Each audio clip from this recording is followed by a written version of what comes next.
আচ্ছা, কুরবানির দিন আমরা পশুগুলোরে কি করি বলেন সবাই আওয়াজ করে? জবাই। জবাই মানে তো এটার মেরেই ফেলতেছি, একটু পরে তো টুকরো টুকরো করে গোশতগুলো খাবো, এটা তো খাবো, এটা তো মেরেই ফেলবো। বিষ্ণু বলে না, জবাইয়ের মধ্যেও মুমিনের জবের ভেতরেও ইহসানের পরশ থাকা চায়।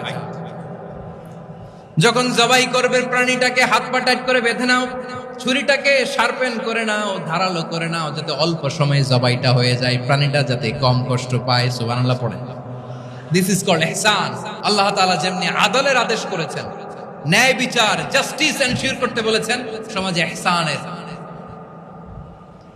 ব্যবহার, ইহসানের অনুশীলন তিনি করতে বলেছেন। এজন্য মুমিনের প্রতিটি কাজে, আমার চট্টগ্রামের ভাইরা আমার দিকে তাকান, খেয়াল করে শুনুন, মুমিন জীবনের প্রতিটি কাজে ইহসানের পরশ থাকা চায়।